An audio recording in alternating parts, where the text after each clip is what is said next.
What can I expect when I'm getting radiation?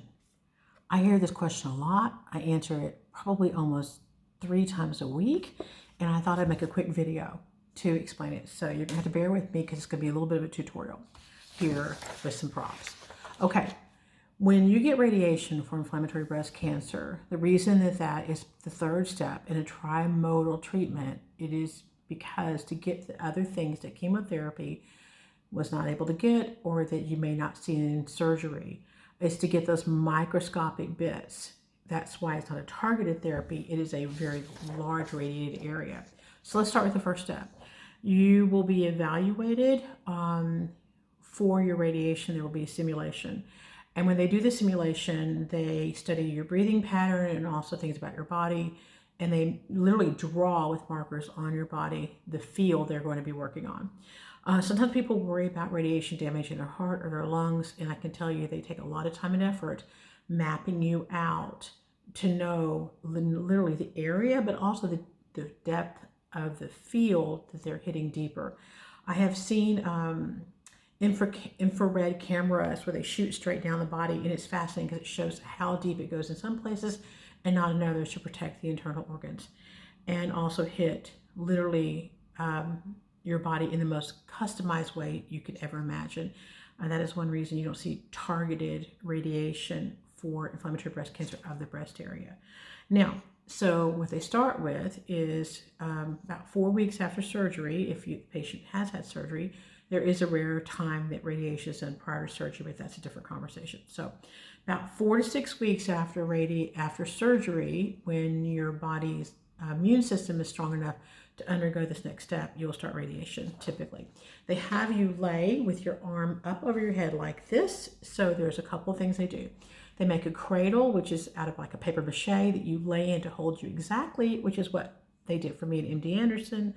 But some places put little tattoos, dots on you to make the beams be targeted. Have you ever fallen asleep on the beach and you get a sunburn and there's that crisp little line where your swimsuit was? And that's how exact this is. Literally, you'll see a darkening space down the center of your chest, and that line does not blur. This is how precise this is. And so you'll do that simulation. They see if you can stretch your arm well enough. They will teach you little exercises to walk your fingers on a wall, things like that, post-surgery. Do those. They help you with that stretch so you can lay comfortably. You will spend more time getting up and down off the table and getting set up in the radiation room than you are actually getting the beams shot at you. So if you have some anxiety about that, that part is pretty quick. If you find that too anxious, they can give you a little what I call happy pill to help you feel calmer so you can be very, very still.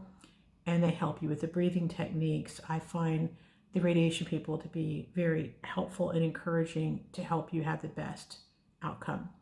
One of the things that you'll see if you get a regular old sheet of paper, that's about how big your radiation field is. And you lay it, you just practice it. It's pretty much straight down the breast, up towards the collarbone, and it literally wraps around the body because that's breast tissue towards your ribs. They radiate that entire field.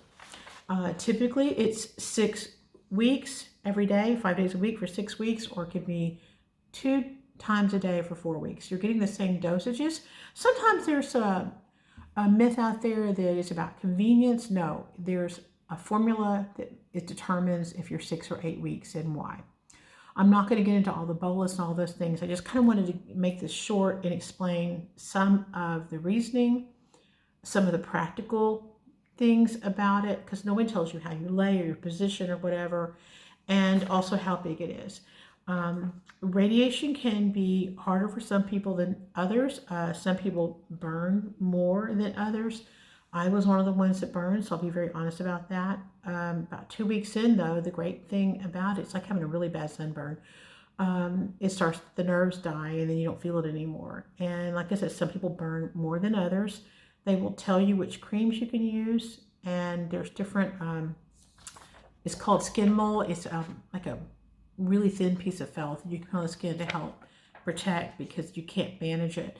And they'll tell you what lotions you can use, because you've got to be very careful not to use anything that has a sunscreen in it or something that could compromise those rays, because often creams do have things in there that can get in the way. Um, but I wanted to say this because I've had women write me and tell me when they learned how they had to lay or how big it was, or the simple fact, though, even though I was one of the ones that burned pretty badly, that I was really shocked that 2 weeks after the radiation was over, it was like it didn't even happen. The skin was darker and it was thicker and harder, but it healed up so quickly. It was a little bit of a head trip. Did I just go through radiation? And again, radiation is not optional. It is to help get all those microscopic bits that may not be seen in the surgery testings that they do post. I'm sorry, I'm getting distracted. To look for anything. So they want those microscopic bits killed so they don't try to come back. Because we know this is a sneaky little cancer and we want you to have every option to be as well as possible. I'm trying to make this a quick summary on radiation, so I'm sorry it's not more brief, but if you got some questions about radiation, I'd be happy to talk to you or send you some papers about radiation. Thank you for listening.